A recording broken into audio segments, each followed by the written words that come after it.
Hello, everybody. Dr. K back with you for Contact Tracer Training. This is Unit 3, Part 3, and we're going to get into some of the complexities that contact tracers might encounter trying to do their job. Uh, you know, Remember that not everyone's going to want to talk to you, so you might initially have a rapport issue that you need to deal with. Some people don't even know that their test was positive. That they might be getting that information from you, or maybe they're impatient with you. They don't particularly care for the length of the call, uh, or they might be hesitant to give you their contacts, the people they've been around's phone number, uh, uh, thinking it's more of a loyalty issue than a public health issue. So what you really want to do is, again, use effective communication skills. You don't want to say, like, I know what you mean, I know how you feel. No, uh, communicate empathy. This is a difficult time for you. I hear you when you say that. Uh, you don't want your friends to get in trouble.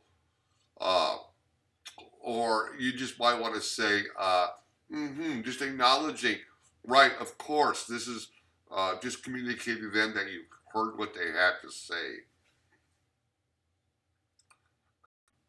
And, sometimes people will ramble. We want to give them a chance to talk. We want to give them a chance to get comfortable, but sometimes, obviously we might be in a hurry. They might be going on and on. So we need to find a natural pause to say, oh, I'm sorry to interrupt. I can tell how frustrated you are. I really am sorry, but there's a lot of cases and I have a lot of phone calls to make, and I just really want to get back to your symptoms. Uh, you know, Explain to them why you can't have a long conversation if it appears that they just want to talk.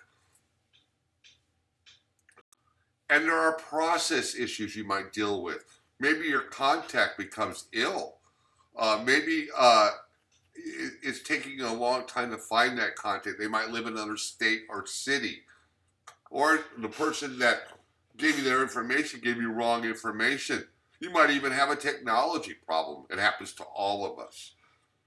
Uh, Maybe it's the end of your shift and you need to call back. So it's very important that you stay organized, record the data that they give you, write detailed notes for people that might be following up. Like we had mentioned, might be the end of your shift. Well, communicate to the next person a few notes indicating where you were with them. Always practice empathy, practice reflective listening, try to be reassuring to people. Uh, and it, as we try to prevent community spread, we really need to be aware of the protocols locally. And if we really have problems, we need to escalate this case to a supervisor who might be more experienced and better able to help in that situation. Sometimes there are issues related to the person. Maybe the phone number, you couldn't get the right phone number. You can't reach someone in quarantine. Perhaps there are language barriers.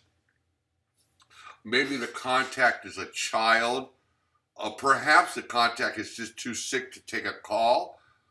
And unfortunately, what's happened too many times during this pandemic is the contact is deceased, uh, or the case is deceased.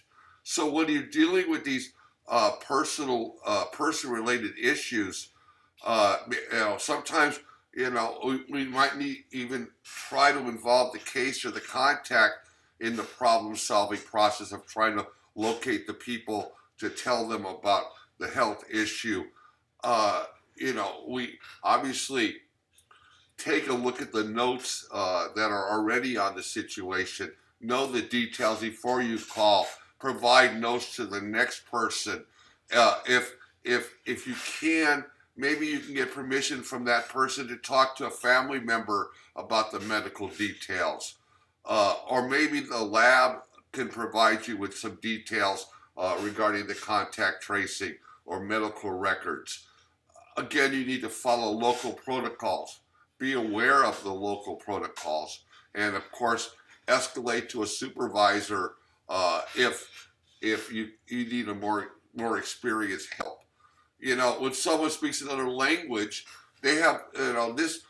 They're more at risk. They're less likely to receive care. They're less likely to access care, and there are increased risks for medical errors, and because of all that, they're often less satisfied with the care that they get. So you need to obviously work with an interpreter. There are translating services that you can access. Look for protocols in your area. If you are bilingual, that's a great advantage in that language, whether it be Spanish or Russian or whatever. Make sure you agree on with the interpreter before you start interviewing people so that you and the interpreter are on the same page. And speak directly to the person, to the case. Ask them if they need clarification. Do you understand the information we've given you? Do not rely on children to be interpreters. Get an interpreter, get a professional translating service. Again, be aware of the protocols in your area. So again, we mentioned that sometimes the contact or case is deceased, but you still need to do the contact tracing. You may have to speak to the next of kin and letting them know why you're talking to them, but be empathetic, acknowledge their loss. Acknowledge that the contact tracing is more important for others than for them, and how it's for the public good. It's for their friends. It's for their community. And again, if you need help, don't forget to alert a local supervisor. And sometimes it's the context that really causes issues. Maybe the area testing is difficult to obtain, and perhaps the protocols are changing in the area too soon for the public good, or maybe again, you need to keep aware of the protocols in the area and how they are changing, and or maybe that the contacts have issues with isolation and quarantine. People are coming and going, or they have children they need to care for. So these are issues that you're going to have to deal with and problem solve. And be aware of community resources that are available. Maybe there's shelters available, hotels available. Brainstorm solutions with the contact in the case. Oftentimes they might have a good idea on how to solve the issue of isolation or quarantine. And again, follow local protocols and ask for help from a supervisor, of course, if you need it. For example, let's say that the contact doesn't feel well, they want to test. Well, perhaps it's not available. Suggest that they contact their personal physician. Find out if they have high-risk symptoms like, for example, shortness of breath. Recommend what they do in that case. Know about the resources available in the community. Know about clinics available in the community. And finally, keep in mind that these complexities that occur, they might be process-oriented, people-oriented, context-oriented, or a combination of the three. So, your skills as you progress as a contact tracer will become more and more valuable in dealing with these difficult cases. And perhaps soon you will become supervisors and help new contact tracers.